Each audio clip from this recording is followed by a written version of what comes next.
Shalom, mesdames et messieurs, et bienvenue encore une fois dans ce nouveau numéro de votre programme que vous aimez tant, qui est donc Ta Grandeur, où nous venons encore une fois, en ce jour, parler de la grandeur de Dieu. Il ne cesse de faire de merveilles dans nos vies. Nous voulons que ce soit également le cas pour vous qui êtes fidèles à ce programme qui est pour vous, pour le chrétien, mais aussi pour ceux-là qui n'ont pas encore reçu Jésus-Christ dans votre vie comme Seigneur et Sauveur. Eh bien, voilà l'occasion qui se présente.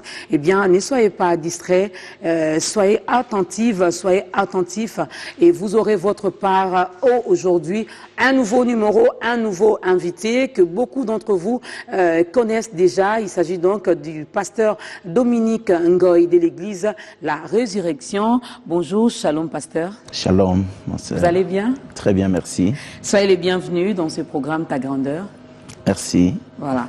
Je reviens à vous. Donc, avec notre invité aujourd'hui, eh bien, on va manger encore une fois cette bonne nourriture qui est donc la parole de Dieu. Et comme thème en ce jour, c'est le futur, c'est maintenant. Eh bien, le monde dit, ou encore certaines personnes disent que la vie n'a pas de brouillon. Alors aujourd'hui, nous allons manger encore une fois cette bonne parole qui est la parole de Dieu.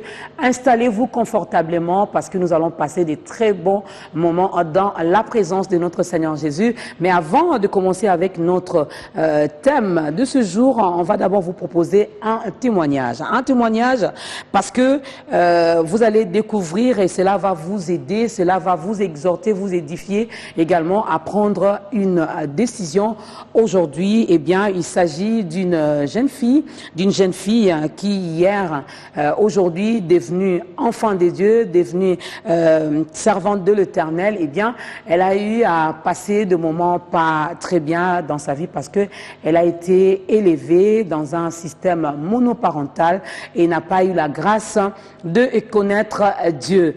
Alors, à travers son témoignage, elle nous explique sa rencontre avec Jésus-Christ, mais également les conséquences de son attachement envers ces derniers, donc envers Jésus-Christ. C'est un message d'amour, c'est un message d'espoir. Je sais peut-être que vous traversez également le même cas, vous vivez également les mêmes difficultés. Eh bien, suivez ces témoignages.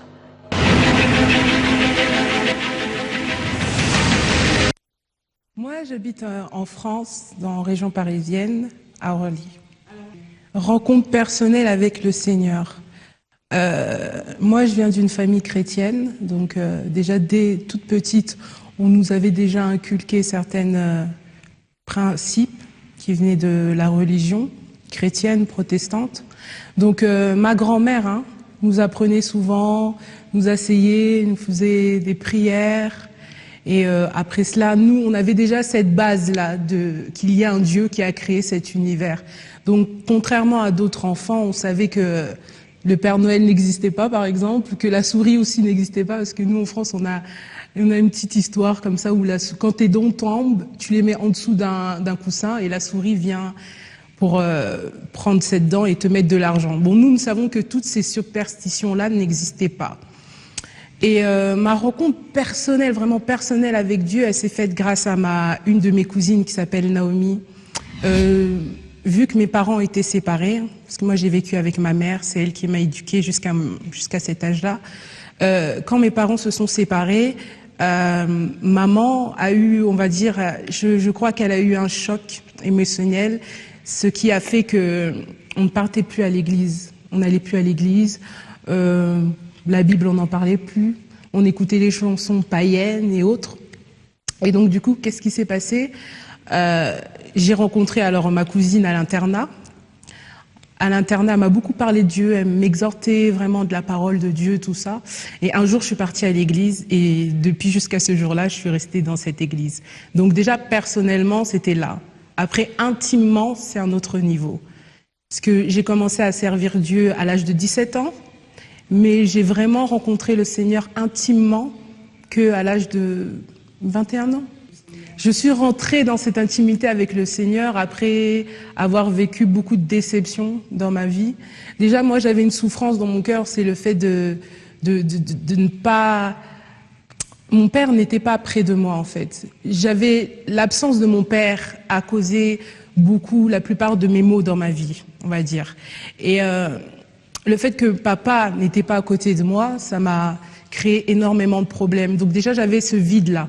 Quand je suis arrivée à l'église, j'ai senti cet amour que beaucoup de chrétiens ressentent, l'amour véritable. Un amour qui ne te juge pas, un amour qui te remplit, qui t'enrichit. Et c'est ça qui a fait que moi, je suis rentrée intimement avec Dieu.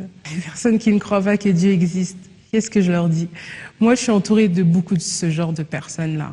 À l'école où je suis en France, la majeure partie des gens sont païens. Ils ne croient pas à tous ces genres de trucs. Donc moi, ces personnes-là, je leur dis souvent que le monde n'a pas été créé par le Big Bang. C'est faux. Parce que nous, c'est ce qu'on nous apprend à l'école. Mais le monde a été créé par Dieu. Je le dis tout le temps, tout le temps, tout le temps. Et même s'ils ne le croient pas présentement, je sais que plus tard, ils vont se rappeler de ces paroles-là. Et c'est ça qui vont faire qu'ils vont se rapprocher auprès de Dieu. Tu sais, quand on arrive dans ces situations-là, c'est les situations où tu te sens seul, vraiment seul au monde. Et c'est souvent dans ces moments-là où tu te suicides. Je sais qu'il y a beaucoup de jeunes de mon âge qui n'ont pas su surmonter cette étape-là et qui se sont suicidés. Alors moi, il y a beaucoup de jeunes, parce que je suis responsable de la jeunesse dans mon église, il y a beaucoup de jeunes qui ont eu ce problème-là. Et ce que je leur disais, c'est qu'il y a l'espérance. Et l'espérance, on peut la trouver qu'en Jésus. Franchement, qu'en Jésus. Que ce soit l'argent, que ce soit les hommes ou les femmes, non. Il n'y a que Jésus qui peut te donner cette espérance, ce courage, et d'atteindre aussi ton but et tes objectifs. Je voudrais dire que Dieu est amour, dans le sens où moi j'étais rien, je viens de très très loin. Moi, ma mère, mon frère et mes sœurs, on revient de très loin. Je ne pouvais même pas croire qu'un jour on pouvait s'en sortir dans notre vie, mais Dieu a fait d'énormes miracles. Alors moi, ce que j'ai envie de dire, c'est que Dieu est amour. Et que l'amour que les hommes recherchent, que les femmes recherchent et qu'ils ne trouvent pas dans cet univers, il n'y a que Jésus qui peut l'apporter.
Et voilà, vous avez suivi attentivement ce témoignage de notre sœur Précy Nzonzolé qui vit en France. Elle a partagé son témoignage, une partie de sa vie avec vous, pasteur Dominique Ngoy. Un petit commentaire? Je suis très intéressé parce que c'est une jeune fille. Je crois que à ce moment précis où on voit l'influence du monde sur les jeunes, c'est un témoignage encourageant et je crois que les jeunes qui suivent ça, ils peuvent se dire, si c'est arrivé à elle, ça peut aussi arriver à moi. Donc il y a l'espoir pour tous les jeunes. Voilà, il y a l'espoir pour tous les jeunes. Précis avait donc ces vides en elle et elle a compris qu'il n'y a que Jésus-Christ qui peut combler ce vide. Alors si vous traversez également la même situation, comme vient de le dire notre invité, donc si vous comprenez, eh bien si Dieu a fait pour Précis, il peut également le faire pour vous. Alors notre invité qui est le pasteur Dominique Ngoy de l'église La Résurrection, là c'était le témoignage de Précy Nzonzolé qui vit en France, mais vous êtes là, vous êtes notre invité, vous êtes là pour nous honorer, également pour parler de la grandeur de Dieu. Nous voulons également connaître la rencontre de notre invité, le pasteur Dominique, sa rencontre avec le Christ, ça date de quand? Quand est-ce que cette histoire a commencé? Vous n'êtes pas tombé du ciel? Oui, non, je ne suis pas tombé du ciel, c'est sûr. La rencontre avec le Seigneur a commencé. Je suis né dans une famille chrétienne, mais je ne veux pas dire que c'est dans la famille.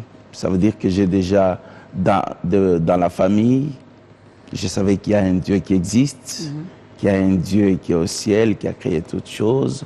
Et mon père, qui était un légionnaire, très engagé, donc m'a appris, parce que j'étais je suis l'aîné de la famille, et que c'était important de s'attacher à Dieu et que dans notre famille, on ne fait pas autre chose que suivre le Seigneur.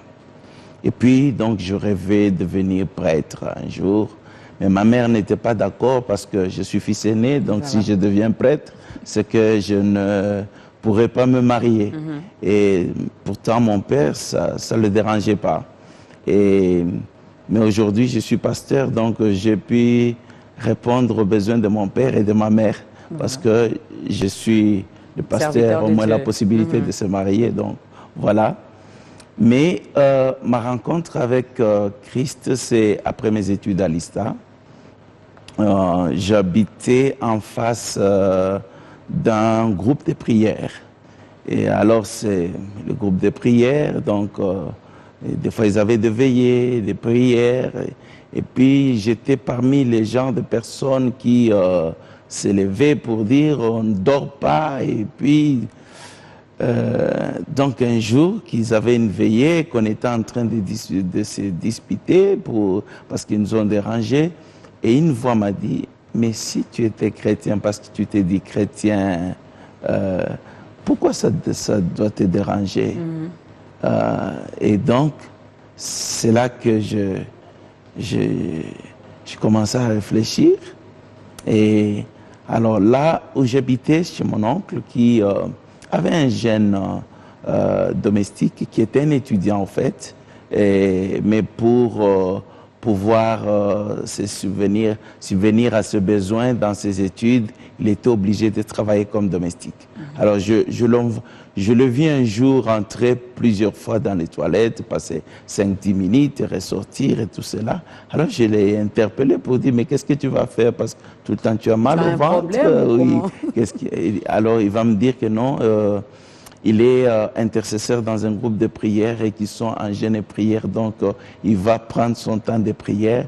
J'ai dit, oh, et c'est lui donc qui va m'inviter. Il va m'inviter au groupe de prière. Je suis allé. J'étais très touché, touché par deux choses. Premièrement, c'était des jeunes. C'était vraiment des jeunes, donc comme moi. Donc je me suis retrouvé dans mon milieu. Mais il parlait de Dieu comme si c'est une personne qu'il rencontre, qu'il parle avec et tout cela. Et il parlait du péché comme si c'était des déchets quelque part là. Donc, et ça m'a interpellé. Juste ça, je suis resté dans ce groupe-là. Mais bon, je n'avais pas changé ma vie. Commençait à m'appeler frère et tout cela. Mais c'est arrivé lorsque quelqu'un venait prêcher, je ne me rappelle pas tout ce qu'il avait dit. Mais il a dit ceci, ou c'est ta vie, ou c'est Dieu, mais pas les deux ensemble. Or, moi, je voulais avoir les deux ensemble. Et ta vie et ma vie et Dieu. Alors maintenant, on m'obligeait de choisir. Ce n'était pas vraiment évident. Je suis parti très triste, mais une voix continuait à répéter, c'est aujourd'hui ou jamais que tu dois faire le choix.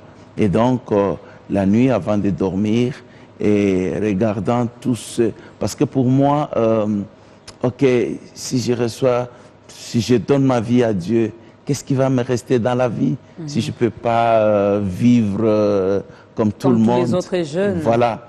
Et alors, mais aussi, j'avais peur de me dire, si je dis non à Dieu, ça c'est sûr que le jour où je vais pointer mon nez devant le paradis, il va me dire, tu te rappelles, tu avais dit non. Alors donc, ces jours-là, je me suis mis à genoux et j'ai dit, je te donne ma vie, je t'accepte. Voilà, je c'est parti t'accepte. comme ça. Donc, et puis, c'était fini, je crois 2 minutes, mais j'ai entendu une voix claire qui m'a dit, Dominique, aujourd'hui, tu es sauvé. Et c'était le changement total de ma vie. Mais comment l'avez-vous su? Comment avez-vous su qu'il fallait le servir? Parce qu'aujourd'hui, vous êtes un grand serviteur de l'Éternel. Ça c'est maintenant une autre histoire. Ça veut dire que maintenant, en commençant à aller dans ce groupe de prière, à suivre la parole de Dieu, les enseignements qui étaient donnés, j'étais plus interpellé en moi pour dire que je dois servir Dieu. Et il faut dire que je le fais peut-être 3-4 fois. Aujourd'hui, j'ai dit je vais servir Dieu. Et puis le lendemain, j'ai dit non, c'était mes pensées. Et puis après, je reviens. Et jusqu'à ce que finalement, comme je disais que j'avais fini à l'ISTA, j'ai été engagé dans un centre de recherche à Luro, à l'époque, c'était Bukavu, que je me rappelle pas le... Alors, maintenant, les jours où je devais aller, c'est là que le Seigneur m'a interpellé pour me dire, tu es en train de fuir mon travail. Et moi, j'ai dit non, je ne vais pas me mettre à servir Dieu et me rendre compte après que je n'étais pas appelé. Et je ne voulais pas non plus aussi que je puisse aller faire autre chose et que je me rende compte que je fuis le travail de Dieu. Alors j'ai dit à Dieu, si tu ne me parles pas aujourd'hui, clairement, demain je prends mon avion et je vais aller faire le travail. Et cette nuit-là, Dieu m'a parlé aussi clairement que quand je me suis réveillé, c'était pour aller remettre les billets, déposer ma démission et je me suis lancé à servir Dieu. Waouh, donc on peut acclamer pour ça. Un bon témoignage, un témoignage pas compliqué, je ne sais pas, il y en a peut-être qui attendaient que le pasteur dise j'étais un grand fumeur de chanvre, j'étais tout le temps derrière les filles, j'étais tout le temps derrière la corruption. Non, vous avez écouté son témoignage, alors peut-être que vous aussi, vous entendez cette voix, cette petite voix intérieure qui vous dit vous devez servir l'Éternel, mais voilà que vous faites comme Jonas. Eh bien, un jour, vous allez vous réveiller et ça sera à Ninive où vous allez commencer à travailler pour le Seigneur. Merci encore une fois au pasteur Dominique. On va demander à la chorale de nous proposer un cantique avant de commencer avec notre sujet du jour.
Quand je l'entends,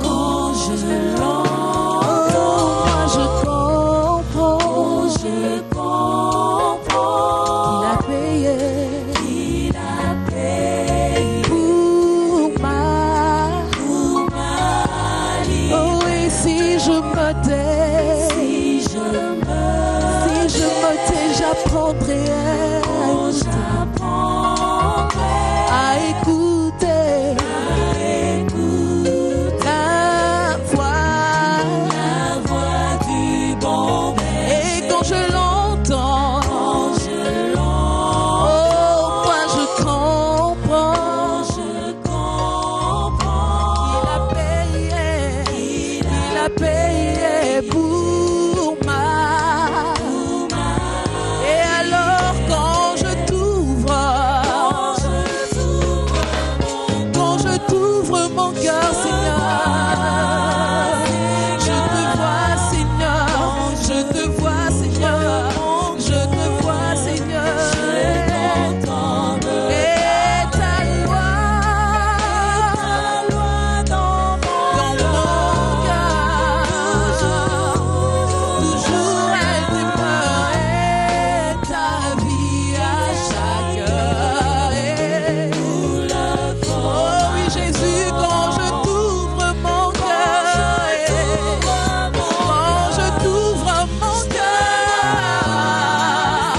je te vois, Seigneur, je te vois, Seigneur, je te vois, Seigneur. Et ta loi dans mon cœur, toujours elle demeure, et ta vie à chaque heure. Coule comme un torrent.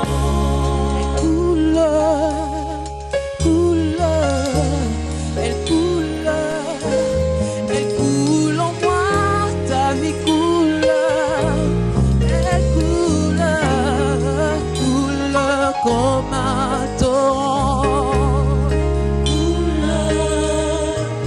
Oh oui, elle coule en moi, Seigneur, ta vie coule en moi. Oh oui, elle coule en moi, elle coule en moi. Oh oui, ta vie en moi, Seigneur, ta parole en moi, Seigneur, ta paix en moi, Jésus. Oh, elle coule, ton amour en moi. Oh oui, ta joie en moi, ta parole en moi, oh Jésus, elle coule comme un torrent. Je ramène mon cœur au trône afin d'exhaler le parfum de ta sainteté. Moi je ramène ma vie au trône afin d'exhaler le parfum de ta sainte. Moi je ramène mon cœur au trône. Je ramène mon cœur afin d'exhaler la sainteté de Dieu. Oh oui, Jésus. Je te ramène ma vie au Père afin d'exhaler ta sainteté, ta sainteté, ta sainteté. Yeah. Oh, moi je ramène mon cœur. Oh, moi je ramène ma vie.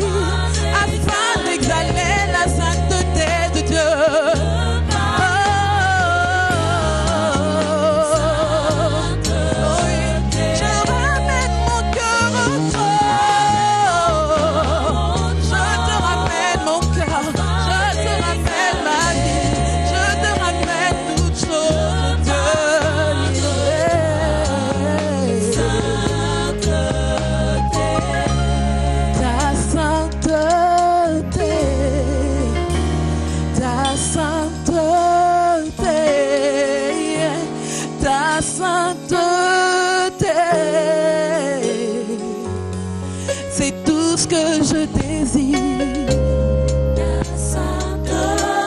Ta sainteté, ô Père. Ta sainteté, ô Dieu.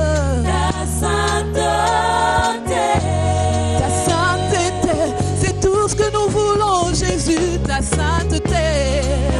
Oh oui, je veux ta sainteté. Je veux ta sainteté. Ta sainteté. Ta sainteté. Ta sainteté. Oh, ta sainteté. Ta sainteté.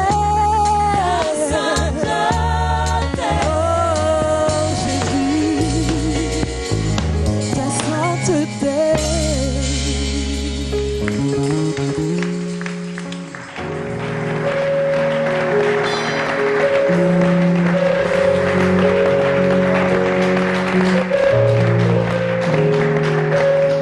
Gloire à Dieu, nous aimons que ça se passe comme ça et même Dieu est également content quand il voit ses enfants réunis comme ça pour parler d'eux et ça à part. Hein. Donc à la maison, j'espère que vous faites également pareil comme nous. Donc installez-vous et suivez attentivement. Alors Pasteur Dominique, le futur c'est maintenant.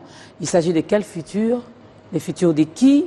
Pourquoi maintenant? On sait qu'on a notre passé, nous avons le présent et il y a les futurs pour les jours à venir. Mais vous, vous dites aujourd'hui que le futur, c'est maintenant.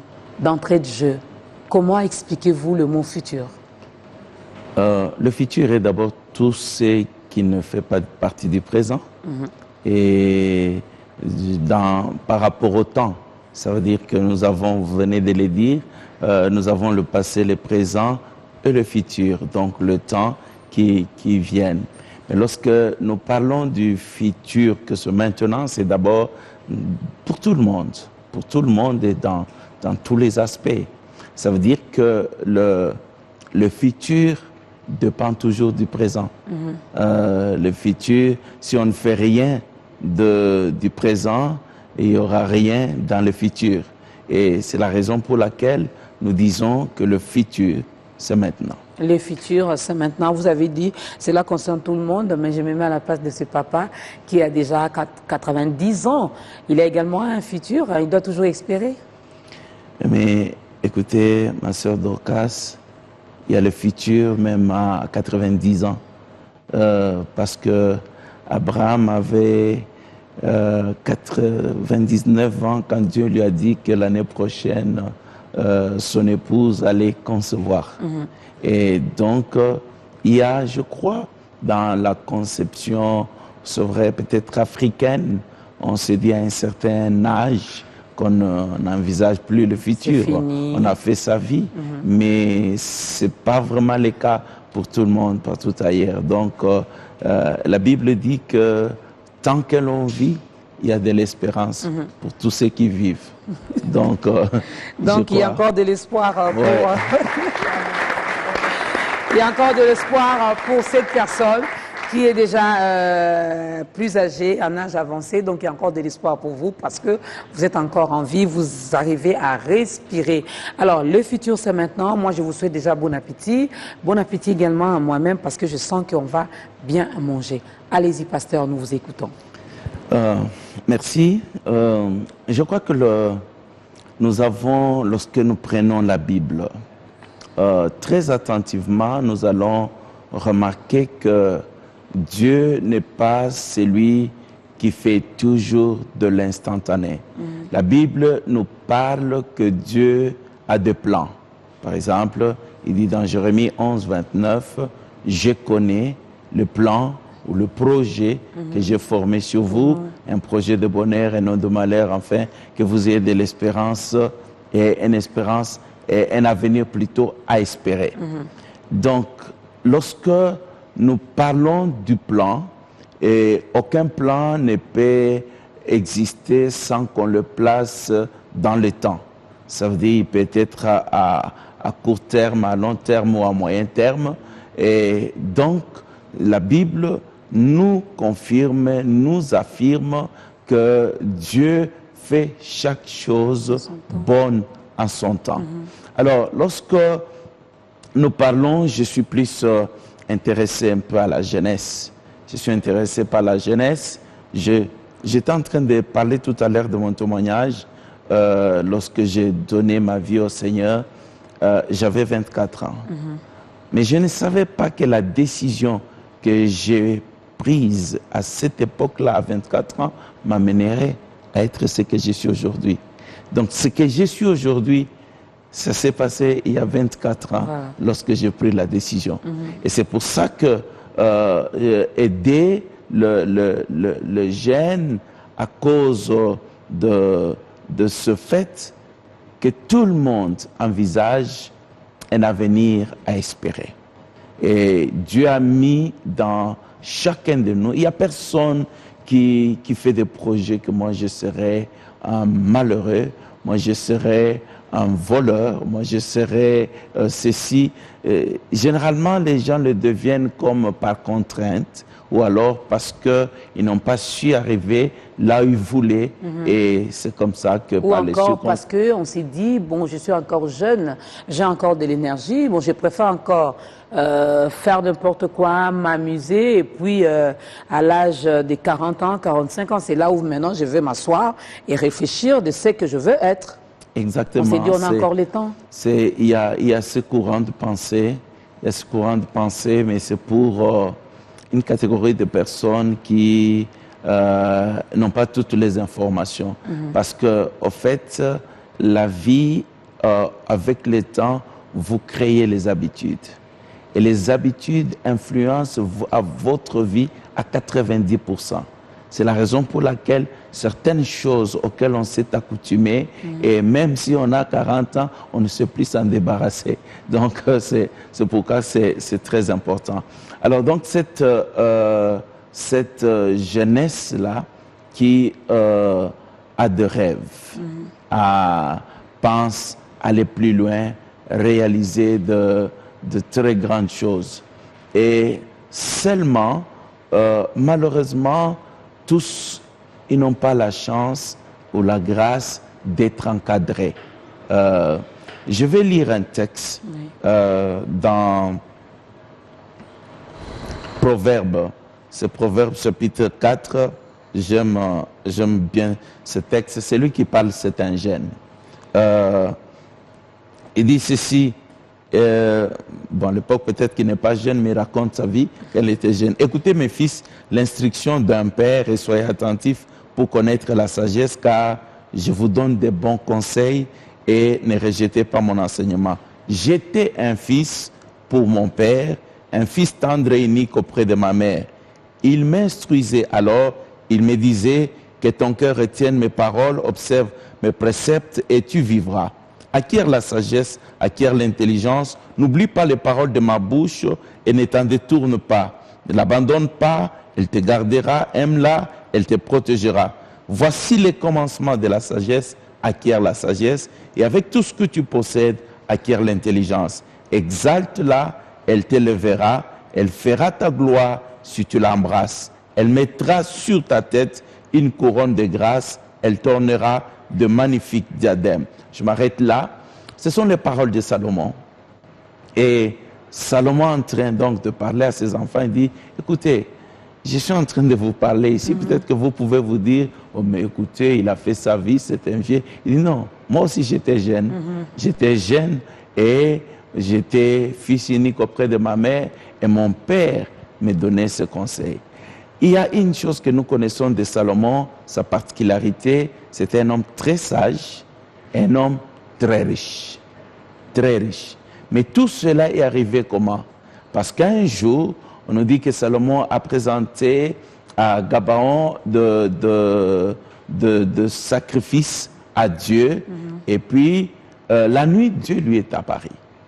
Il a dit, Salomon, demande-moi tout ce que tu voudras, je te le donnerai.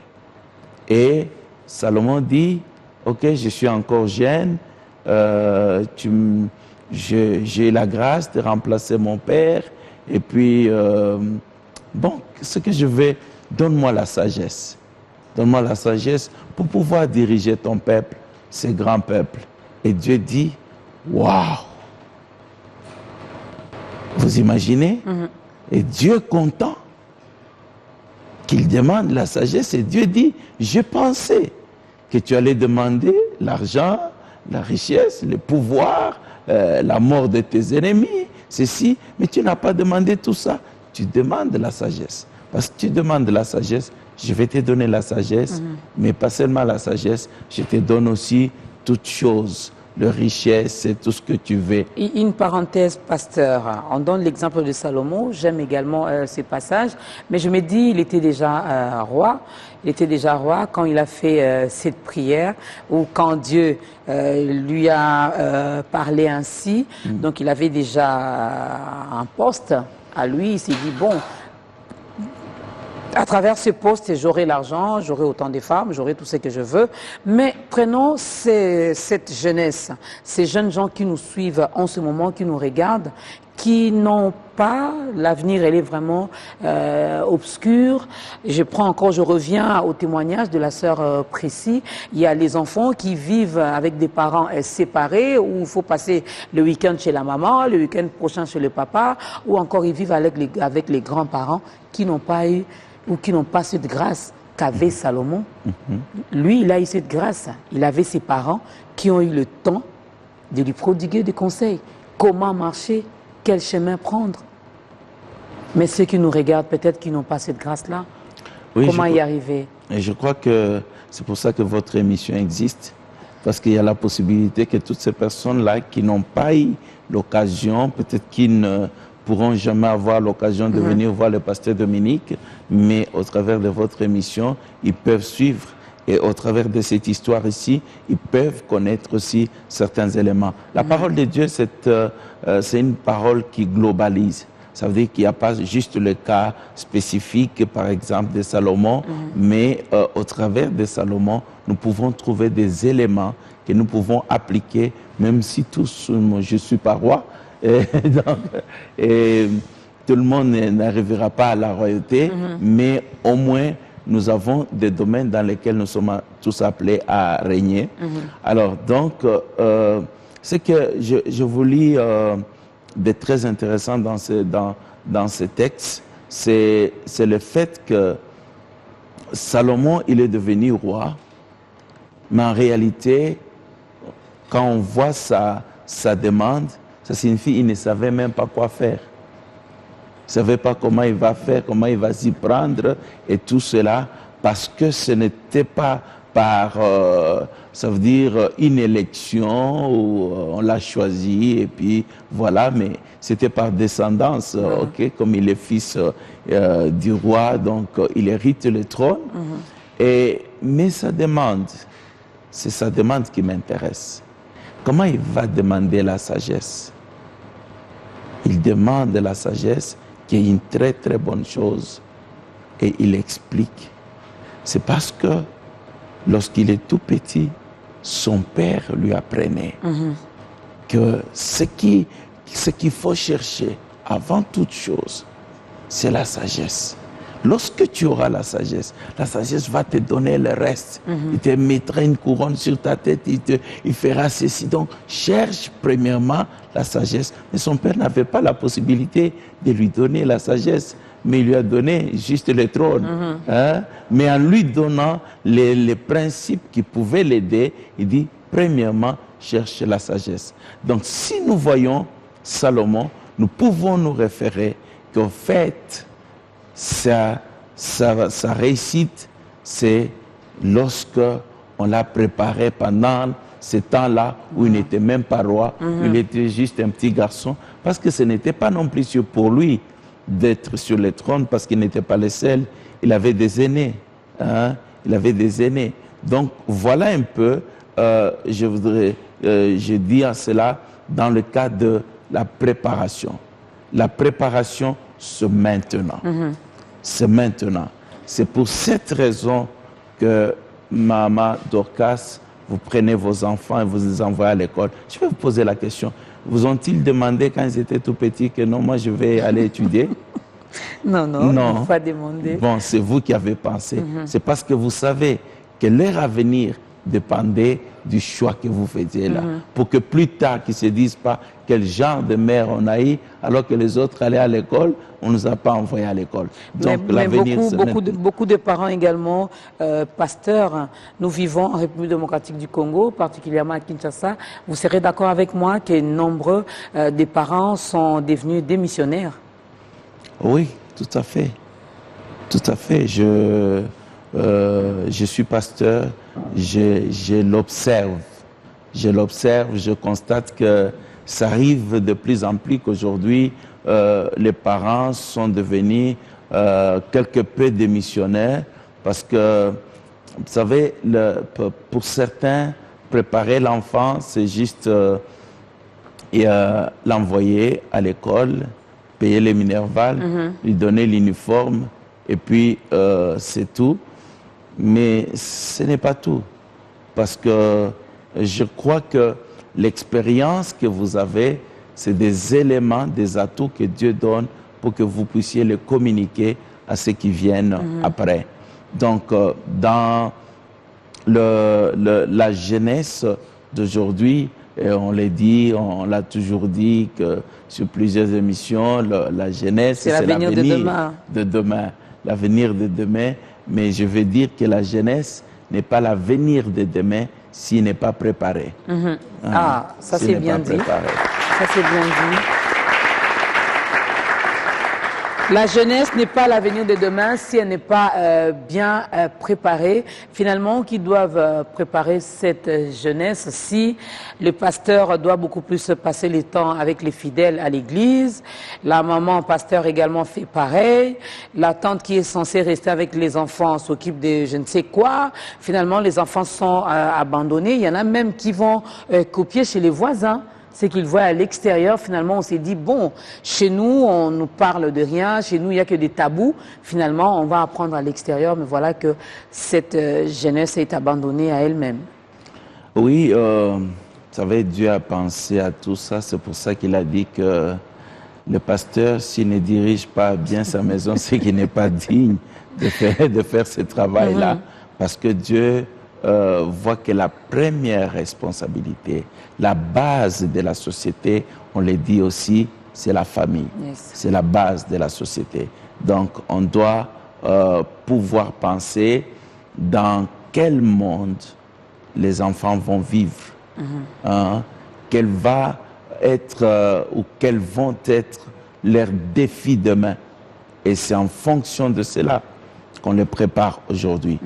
Et aussi, l'avenir, comme j'ai dit, le futur, ce maintenant, nous parlons aussi sur l'aspect, comme nous sommes chrétiens, sur l'aspect de l'éternité. Ce n'est pas lorsque l'éternité arrivera qu'on va se rendre compte, je serai de quel côté, ce maintenant. C'est pour cela que la Bible dit, si tu entends la voix du Seigneur, c'est aujourd'hui les jours favorable. Donc, même pour cette éternité, c'est aujourd'hui qu'on se prépare pour cela. Donc, en quelques mots, je voudrais qu'on réalise la valeur de l'aujourd'hui en termes de décisions, en termes de plans, en termes de notre avenir. Ça veut dire que je vais devenir demain un médecin. Je vais devenir ceci. Alors, qu'est-ce que je suis censé faire? Donc, il va falloir absolument découvrir aujourd'hui le premier pas de ce que je ferai demain. Et on s'engage dans cette voie-là, et c'est ce qui va amener demain plus tard à ce que la personne devienne ce qu'il a toujours voulu. Et c'est pour ça, comme je disais tout à l'heure, qu'on envoie les enfants à l'école, parce qu'on sait que, ok, même s'il veut devenir médecin, s'il veut devenir avocat, ou s'il veut devenir un ingénieur civil, électricien ou mécanicien, mais c'est maintenant qu'il doit d'abord commencer à apprendre à lire. Il faut qu'il sache lire, il faut qu'il sache calculer, il faut qu'il sache donc toutes ces choses. Ça semble être des petits pas, mais c'est des pas plus important. L'influence personnelle, l'expérience, personnelle peut également influencer finalement ses futurs. Je donne un exemple. Une fille qui a grandi sans l'affection de ses parents et voilà qu'aujourd'hui elle se marie, elle veut également faire pareil avec ses enfants, vice-versa. La maman qui était chassée, elle s'est dit bon, le mariage c'est pas bon, tu vois, moi j'ai vécu ça, j'ai parie que tous les hommes sont pareils, c'est mieux. Vous ne pensez pas que ça peut également influencer le futur de cet enfant? Ça arrive. Ça arrive. Parce que chaque peuple est influencé par son milieu à 50%. C'est la raison pour laquelle si vous déplacez, vous allez par exemple au Bas-Congo, vous verrez qu'il y a une particularité, les gens font ceci, c'est le milieu. Et si vous quittez, vous allez en Bujumbura et vous voyez les choses autrement. Et si vous allez en Chine, donc les milieux influencent. Et généralement aussi, pour donner un exemple personnel, appuyant ce que vous êtes en train de dire, lorsque je me suis marié, une des choses que mon épouse me reprochait, elle me disait que tu es dur. Tu es dur. Et je ne comprenais pas qu'est-ce qu'elle voulait dire, je suis dur. Non, tu n'es pas trop sensible peut-être à la peine, ou tu es intentionné, des choses comme ça. Et puis un jour, je lui ai raconté comment j'ai vécu une enfance très difficile et que j'étais torturé. Je dis bien torturé. En tant qu'enfant, fouetté, ceci, cela. Et ça fait en sorte que, en tant qu'enfant déjà, je me disais, ok, je dois être fort, je dois être solide, ne pas pleurer. Et c'est comme ça que j'ai développé, par exemple, qu'on pouvait me frapper, j'ai mal, mais je ne pleure pas. Parce que pour moi, ça fait partie de la vie, je dois être dur. Mais une fois mariée, elle n'a pas vécu le même milieu que moi. Et donc maintenant, il fallait un peu de temps pour essayer de comprendre que voilà ce que tu as vécu, ce n'est pas nécessairement ce que les autres sont censés vivre. Donc, il y a cette influence-là. Et d'ailleurs, c'est pour ça que nous sommes en train de parler de le futur c'est maintenant, parce nous avons une jeunesse. Quand nous observons la jeunesse congolaise, nous pouvons voir qu'il y a de petits problèmes dans le sens que ces jeunes ont besoin de modèles. Malheureusement, nous sommes dans une société de plus en plus, il y a moins de modèles. Voilà. Il y a moins de modèles. Je vous donne l'exemple des États-Unis.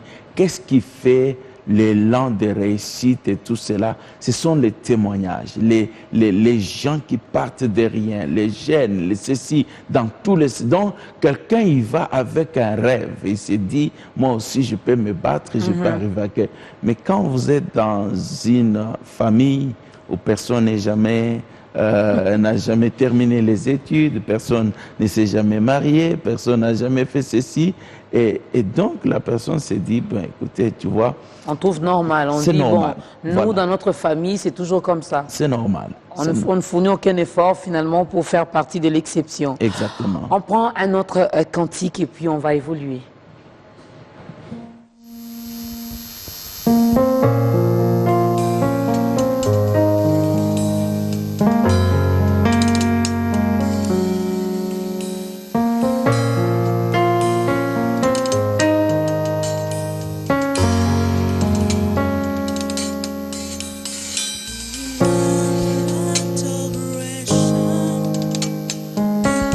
Before your throne.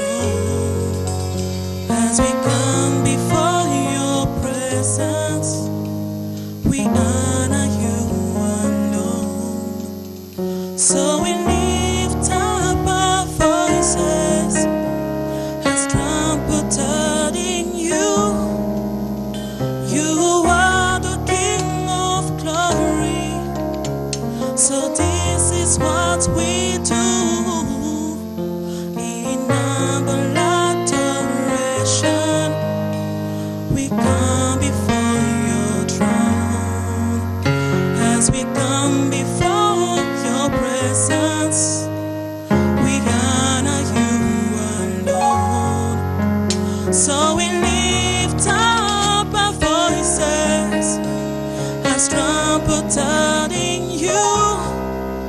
You are the King of glory. So this is what we do. We worship you today. We worship you today. We worship you today. We worship you today. Oh, we worship you today. We worship you today. We worship you today. We worship you today. Oh Lord, in humble adoration,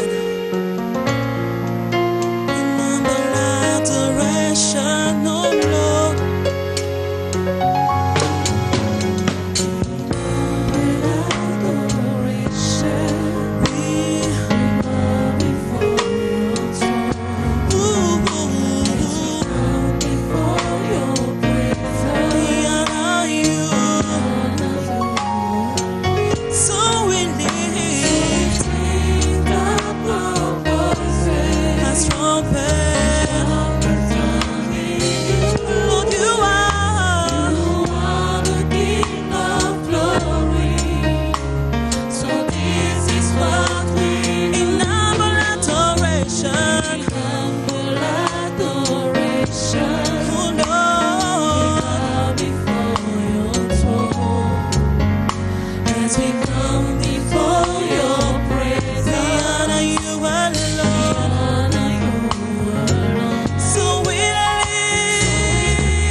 Soya kitinayo tu pesio kembo tu tumbali maboko pona kusantula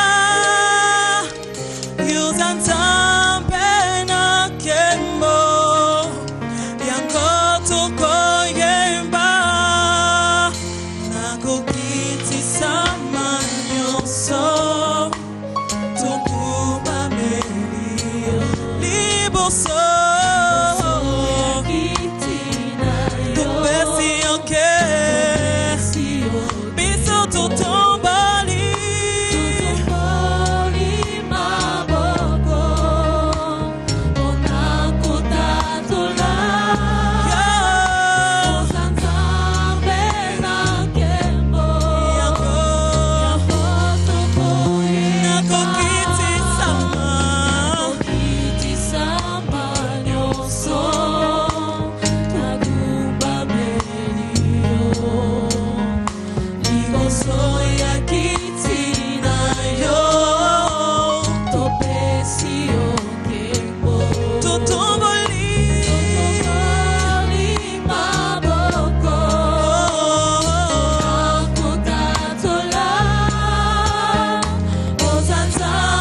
voilà, Saint Jolama Lelo, notre Dieu est digne de notre adoration et de nos louanges. Alors, quoi de mieux que de le faire et de le faire bien.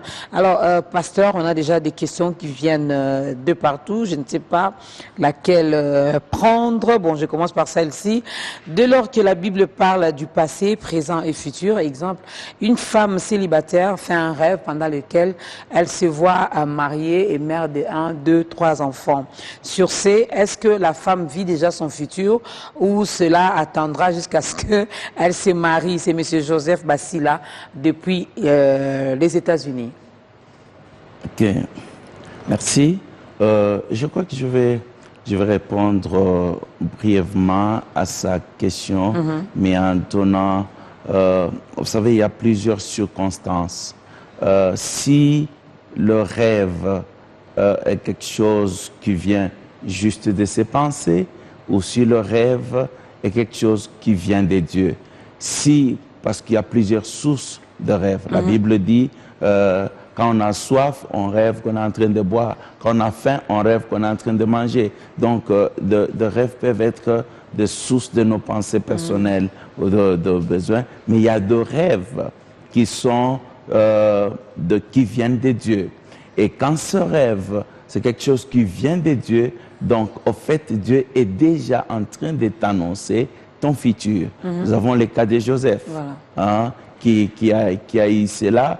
Et donc, plusieurs éléments dans la Bible, Dieu, on dit dans Ésaïe, il dit, il annonce dès le commencement la fin d'une chose. Donc, il vous dit déjà à l'avance c'est ce qui va se passer. Donc, pour ce cas-là. Voilà, donc si cela vient des dieux, eh bien, c'est juste, il vous flash déjà comment sera votre futur. Mais si cela vient de vous, il faut faire attention. Alors, si la préparation du futur est maintenant, sur le plan spirituel, comment le faire? Ok, je pouvais donc y arriver. Je vais prendre d'abord quelques éléments et puis je répondrai à cette question. Dans Jérémie chapitre 1, à partir du verset 4, on dit ceci: « La parole de l'Éternel me fit adresser en ces mots: avant que je t'eusse formé dans le ventre de ta mère, je te connaissais. Avant que tu fusses sorti de son sein, je t'avais consacré, je t'avais établi prophète des nations. Je voulais en même temps répondre à une de vos questions, Maman Dorcas, sur laquelle il y a des enfants qui sont des orphelins, qui n'ont pas de personnes pour les encadrer et tout cela. Ici, la pensée de Dieu, c'est celle-ci. Dans même les personnes qui n'ont jamais eu de père, qui n'ont jamais eu quelqu'un pour les encadrer, lorsqu'on donne sa vie entre les mains du Seigneur, l'Éternel est notre Père. Et c'est un Père qui n'est pas démissionnaire. C'est un Père qui sait préparer. Et c'est ainsi qu'il est un Père responsable. C'est ainsi qu'il dit à Jérémie, par exemple, que dès l'instant où tu étais encore une masse informe, tu ne te connaissais même pas, moi, je t'avais déjà préparé pour que tu sois prophète des nations. Donc, à toutes ces personnes, à ces jeunes qui sont peut-être sur la rue, à ces jeunes qui se disent « je n'ai pas eu la chance d'étudier, je n'ai pas eu la chance de faire ceci, je n'ai pas eu des parents comme les autres, tout ça », je veux leur dire que Dieu veut être leur Père. Je dis bien, il veut être leur Père. Il est leur Créateur, mais il n'est pas leur Père. Il devient leur Père lorsque eux-mêmes prennent la décision. La Bible dit dans Jean chapitre 1, le verset 12, « À tous ceux qui l'ont reçu, à ceux qui croient ce nom, il leur a donné le pouvoir de devenir enfants de Dieu. » Donc c'est un choix qu'ils peuvent faire. Et maintenant, ils ont cette possibilité-là, maintenant, de faire ce choix-là, où qu'ils soient et dans n'importe quelle condition qu'ils se trouvent. Donc, ils peuvent faire ce choix-là et Dieu va préparer, travailler pour leur futur. C'est ainsi qu'il y a des témoignages extraordinaires de gens que Dieu a pris de nulle part et qui a fait aujourd'hui ce qu'ils sont. Ouais. Donc, alors c'est pour ça que c'est très important de réaliser, pour répondre à sa question, pour ce qui concerne le futur, c'est maintenant qu'il faut accepter Jésus-Christ comme Seigneur et Sauveur. C'est peut-être un langage, accepter Jésus-Christ comme Seigneur et Sauveur. Ça veut dire exactement quoi? Voilà. Ça veut dire simplement ceci, c'est reconnaître que là où je suis en train de diriger ma vie moi-même et que de cette manière, je ne suis pas sûr de là où je vais finir, mais je reconnais que Jésus-Christ, c'est lui le Sauveur, c'est lui le Seigneur.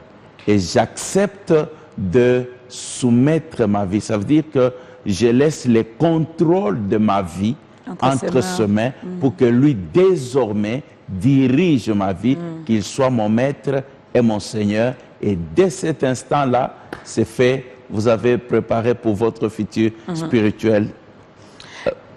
Est-ce vivre son futur, est-il synonyme de la foi telle que définie dans Hébreux 11, chapitre 11, verset 1? Lui n'a pas signé, il ne nous a pas donné son nom. Je connais le verset qui dit la foi est une ferme assurance des choses qu'on espère, une démonstration de celles qu'on ne voit pas. Et on est en train de définir la foi. Je ne vois pas un rapport direct avec l'engagement de la personne. S'il dit que le fait de vivre par la foi, il est déjà... oui, la foi, c'est... il faut arriver à la décomposer. Juste par exemple, ces définitions-là. C'est une assurance et des choses qu'on espère. Donc, ce n'est pas une assurance dans le vide, c'est une assurance des choses. Donc il faut connaître ces choses-là et pour dire que j'espère à ceci. J'espère à ceci. Et quand maintenant on l'exerce, c'est ça ce qui amène à ce que la personne vive son futur. Alors, le futur dont le pasteur fait allusion est sur quel plan? Spirituel ou physique? C'est la sœur Gloria Chikaya depuis la commune d'Ngaliema. Oui, je venais de parler tout à l'heure que le futur dont je parle est dans tous les domaines, dans tous les secteurs. Ça veut dire que je parle d'abord sur le plan spirituel. C'est la raison pour laquelle nous sommes là, parce que le plan spirituel a des répercussions sur les autres plans ou les autres aspects. Et c'est pour ça que la priorité, c'est de donner sa vie au Seigneur. Et le Seigneur, vous savez, dans le monde, comme je disais tout à l'heure, il y a des gens qui vous encadrent. Mais voilà l'engagement que Dieu se fait. Nous sommes Proverbe, Psaume 32, verset 8, il dit ceci: je te conseillerai, je te guiderai et j'aurai le regard sur toi. Donc Dieu s'est dit, pourquoi Dieu? Et Dieu, nous regardons la Bible, il n'a ni commencement ni fin. Ça veut dire que ce que tu appelles qui est le futur pour toi, il est dans le présent de Dieu. Donc il le connaît et il sait comment il peut conduire Maman Dorcas jusqu'à cela. Parce que pour elle, c'est le futur, mais pour Dieu, c'est toujours le présent. Parce que, et c'est pour ça que la voie la plus sûre, c'est donner sa vie au Seigneur. Mais lorsque le spirituel, on se met en règle, en communion avec le Seigneur, il peut nous aider. Dieu ne nous prend pas, il ne nous laisse pas dans les airs. Il sait que nous devons manger, il sait que nous devons travailler. Nous devons développer la terre sur laquelle il nous a mis. Donc, à ce moment, c'est lui, par exemple, qui donne la sagesse, qui donne l'intelligence, qui donne toutes ces choses, la force de travailler, de tout faire. Donc, c'est premièrement spirituel, et puis ça se répand sur les autres. Mais les chrétiens d'aujourd'hui, lui, n'aiment pas travailler, puisque c'est un homme, c'est une femme qui vit par la foi. Lui-même, Dieu nous a dit dans sa parole qu'il connaît le projet qu'il a formulé pour nous. Donc, je peux me dire, voilà, je reste là, puisqu'il connaît mes besoins. Et qu'il est là, il va pourvoir à mes besoins. Alors pourquoi travailler encore? Pourquoi fournir beaucoup d'efforts? Raison pour laquelle on passe beaucoup plus de temps à l'église qu'au lieu d'aller travailler, pasteur. Merci, ça fait partie des mauvaises compréhensions. Parce que pour toute personne qui observe très attentivement Dieu, lorsque vous prenez la Bible, Genèse chapitre 1er, le verset 1, on dit ceci: au commencement, la terre était informe et vide. Et Dieu dit. La Bible ne commence pas en nous montrant un Dieu sur le trône, on est en train de l'adorer. La Bible commence par un Dieu qui est au travail. Donc, il ne peut pas commencer par nous montrer un Dieu qui est au travail et voulant à ce que ses enfants soient sur juste des trônes en attendant à ce que les choses s'arrangent. Lorsque vous lisez la Bible, Exode chapitre 3, Dieu dit à Moïse: j'ai entendu les cris des enfants d'Israël, j'ai vu leurs souffrances et je suis descendu pour les délivrer et pour les faire entrer dans un pays où coule le lait et le miel. Et Moïse pouvait dire: waouh, mais là, il était temps. Comme il a dit, j'ai entendu, j'ai vu et je suis descendu pour les délivrer et pour... Il n'y a rien. Moïse peut dire: ok, je vais voir comment Dieu va faire. Et puis Dieu lui dit: je t'envoie. Je t'envoie. Pourquoi? Parce que Dieu utilise ses enfants. Et donc, il n'y a aucun enfant à qui Dieu a dit: assis-toi à ne rien faire. C'est la Bible, celle qui dit que celui qui ne travaille pas, ne mange pas non plus, qu'il gêne éternellement. Alors, chers paresseux, si vous ne travaillez pas, donc vous êtes en train de jeûner à vie. Alors, pasteur, il nous reste pratiquement 10 minutes. J'ai retenu une chose qui est la première opération finalement pour vivre son futur maintenant, c'est d'abord donner sa vie, abandonner sa vie entre les mains du Très-Haut. Alors, il y en a qui nous regardent, il y a votre caméra qui est juste là, en face de vous. Il y en a qui nous regardent, qui n'ont jamais eu peut-être l'occasion finalement d'accepter le Christ dans leur vie comme Seigneur et Sauveur, si vous pouvez les aider via une prière. Ok. Avant de prier avec eux, je vais leur dire un tout petit mot. Vous savez, sur cette terre, il y a des choses que nous choisissons et des choses que nous ne choisissons pas. Nous ne choisissons pas l'endroit où nous naissons, nous ne choisissons pas la couleur de notre peau, nous ne choisissons pas nos parents et nous ne choisissons pas certaines circonstances, naître pendant la période de guerre ou la période de paix. Et alors, des fois, on est victime de toutes ces choses. Mais il y a des choses que nous avons la possibilité de choisir. Et c'est parmi ces éléments, le plus important, c'est ton engagement avec Dieu. Le choix d'accepter que Dieu soit le maître de ta vie, qu'il dirige ta vie.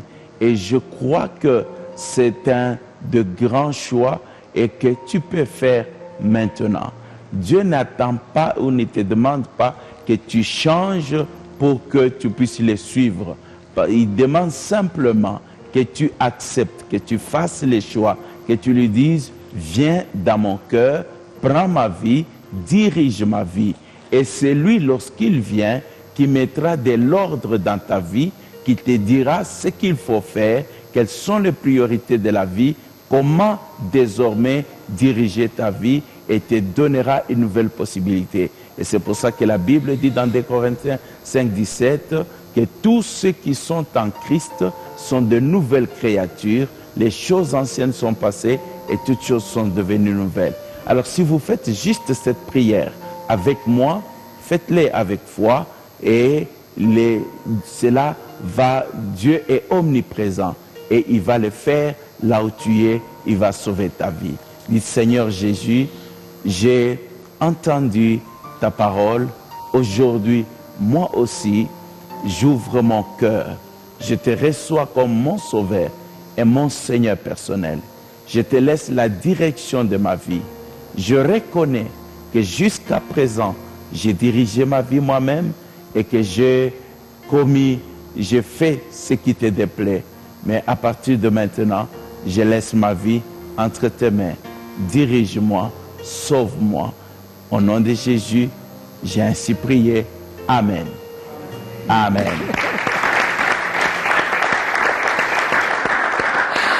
Amen et bienvenue comme ça dans la grande famille des enfants de Dieu.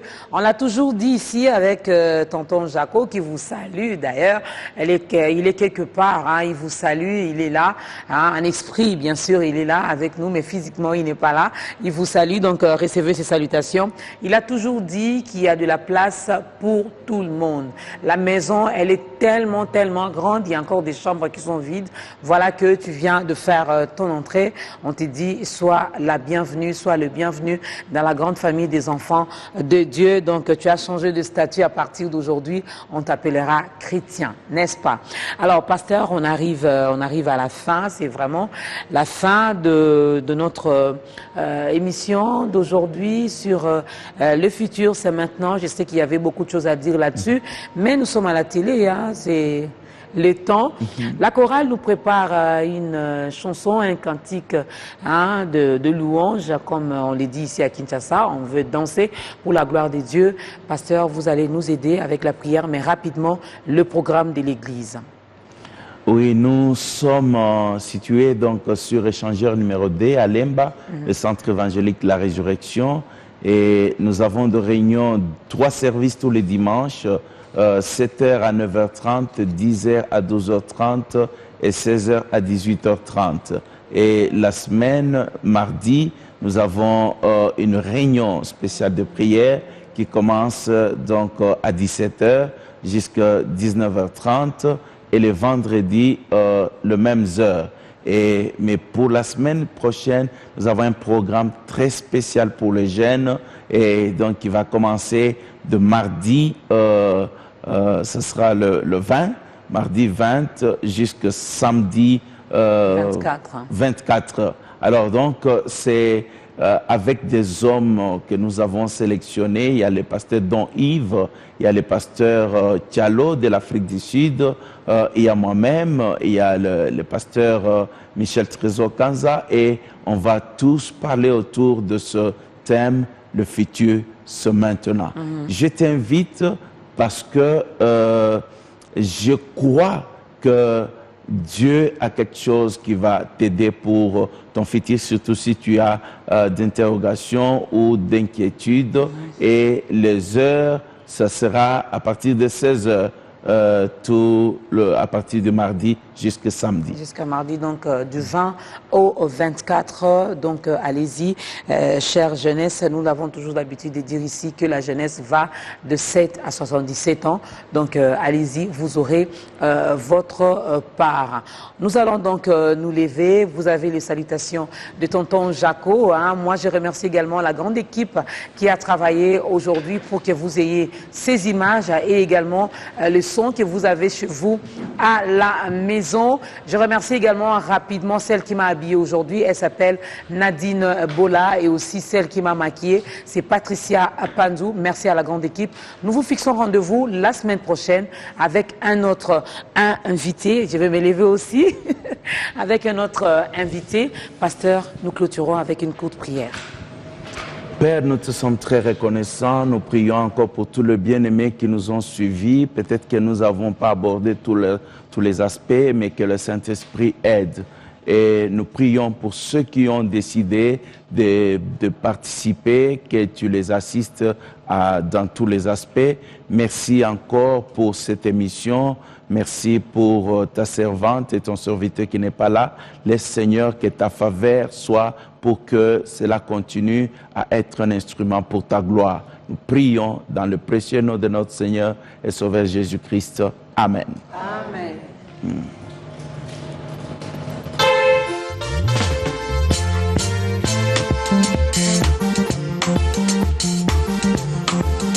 venez voir. Poussons des cris de joie. Oh, venez voir. Venez voir ce que Dieu a fait. Venez voir ce que Dieu a fait. Venez voir ce que Dieu a fait. Venez voir ce que Dieu a fait. Descendez, descendez. Oh, come and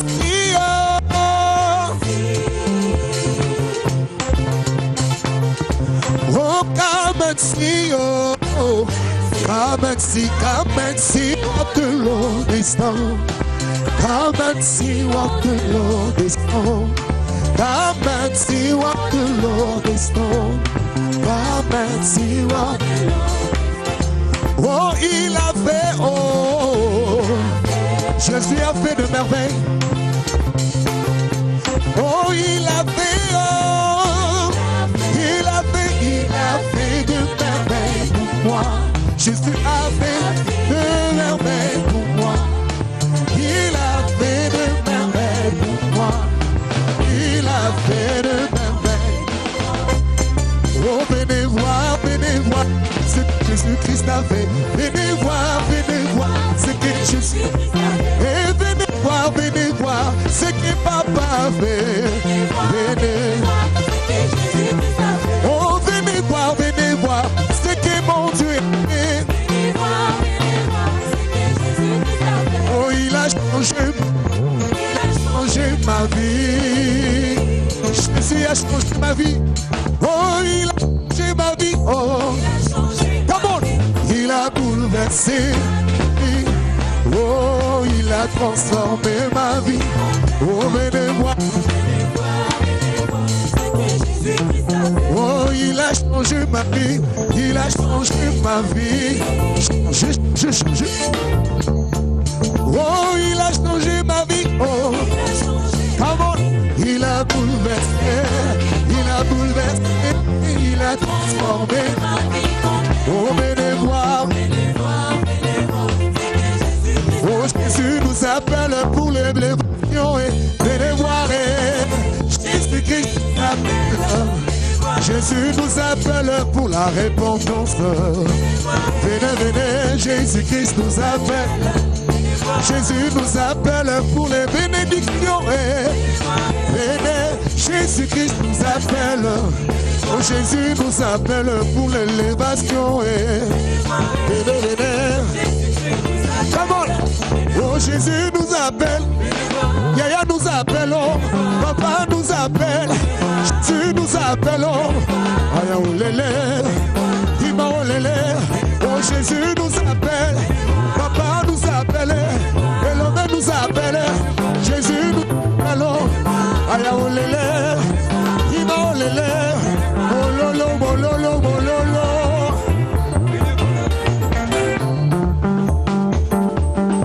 Oh, appelle, il te répondra.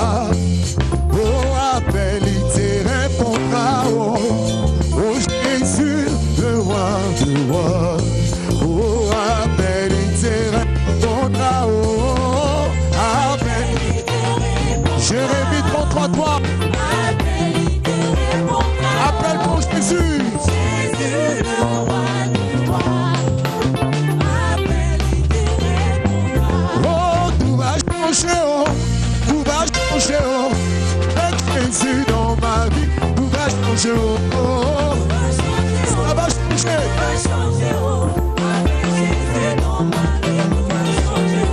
Je suis condamné à ne jamais rester. Avec Jésus dans ma vie, tout va changer. Oh, ça va changer.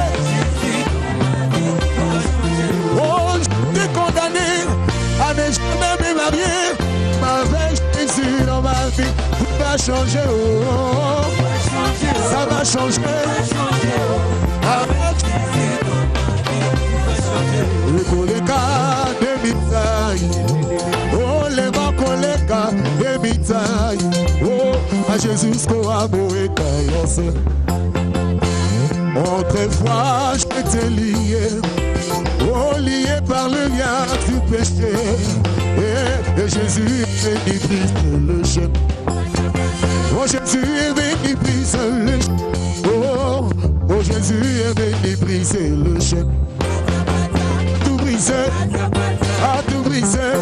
Jésus m'a libéré, a libéré. Yahweh m'a libéré, et m'a libéré. Jésus m'a délivré, m'a délivré. Jésus m'a délivré, et m'a délivré. Yahweh a délivré, Jésus m'a délivré.